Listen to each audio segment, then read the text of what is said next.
দর্শক স্বাগত জানাচ্ছি নিত্য নিউজের সরাসরি সম্প্রচার থেকে। আপনাদের সাথে আছি আমি সাইম সোহেব। গেল কদিন বগুড়ার বেশ কিছু এলাকায় থেমে থেমে বজ্রসহ বৃষ্টিপাত হচ্ছে এবং এই বৃষ্টিপাতের ফলে বগুড়ার স্কুলগামী এবং অফিসগামী মানুষদের পড়তে হচ্ছে ভোগান্তিতে। পাশাপাশি বগুড়ার বেশ কয়েকটি রাস্তায় তৈরি হয়েছে জলাবদ্ধতা। আজকের এই লাইভে আমরা এই বিষয়গুলোই তুলে ধরার চেষ্টা করছি। গতকালকে বগুড়ার শেরপুরে বজ্রসহ বৃষ্টিপাত এবং বজ্রপাতের কারণে আসলে 4 জন আহত হন এবং 2 জন নিহত হন। এই নিহতের খবর আমরা জানতে পেরেছি শেরপুর উপজেলা থেকে। মৌসুমি বায়ুর অক্ষের বর্ধিতাংশ বিহার, পশ্চিমবঙ্গ ও বাংলাদেশের মধ্যাঞ্চল হয়ে আসাম পর্যন্ত বিস্তৃত হয়েছে। মৌসুমি বায়ু বাংলাদেশের ওপর সক্রিয় এবং উত্তর বঙ্গোপসাগরে প্রবল অবস্থায় রয়েছে। এর ফলে উত্তর বঙ্গোপসাগরে সৃষ্ট লঘুচাপের প্রভাবে সহসাই বন্ধ হচ্ছে না বৃষ্টি। আগামী 24 ঘন্টার বৃষ্টির আভাস দিয়েছে আবহাওয়া অফিস। রোববার 6 অক্টোবর সকাল 9টা পরবর্তী 24 ঘন্টায় দেশের সব বিভাগেই বৃষ্টির পূর্বাভাস দিয়েছে আবহাওয়া অধিদপ্তর।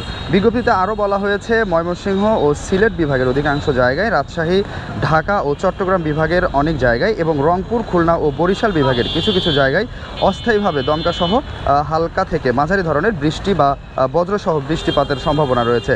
সেই সঙ্গে ময়মনসিংহ ও সিলেট বিভাগের কোথাও কোথাও মাঝারি ধরনের ভারী থেকে ভারী বর্ষণ হতে পারে বলে জানিয়েছে আবহাওয়া অধিদপ্তর। সারা দেশে দিন এবং রাতের তাপমাত্রা সামান্য বাড়তে পারে বলেও উল্লেখ করেছে তারা।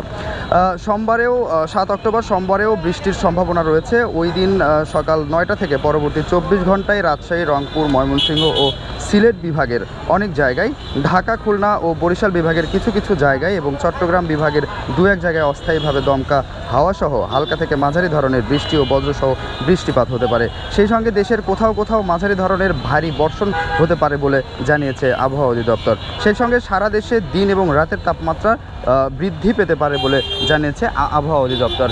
আবহাওয়ার যে অবস্থা, এই অবস্থাতে আসলে খেটে খাওয়া মানুষ যারা রয়েছে, রিক্সা চালক যারা রয়েছে এবং দিনমজুর যারা রয়েছে, তাদেরকে পড়তে হচ্ছে ভোগান্তিতে এবং বৃষ্টির পানি মাথায় নিয়ে তাদেরকে কিন্তু জীবিকা নির্বাহের কাজগুলো করতে হচ্ছে। আর জলাবদ্ধতার কারণে আসলে বগুড়ার বেশ কয়েকটি সড়ক আসলে অচল হয়ে গেছে। এই অচল হয়ে যাওয়ার কারণে আসলে পড়তে হচ্ছে ভোগান্তিতে এবং এই ভোগান্তিতে মানুষ আসলে একটু স্বস্তি চাচ্ছে। আর এই স্বস্তির জন্য আসলে পরিকল্পিত নগরায়ন এবং আরও যে বিষয়গুলো রয়েছে সেগুলো আসলে বাস্তবায়নের দাবি জানাচ্ছে বগুড়ার সর্বস্তরের মানুষ।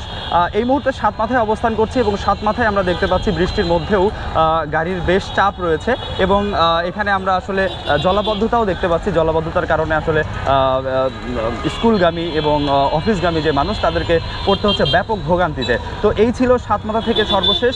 পরবর্তী লাইভে আবারও কথা হবে। সে পর্যন্ত সবাই ভালো থাকবেন।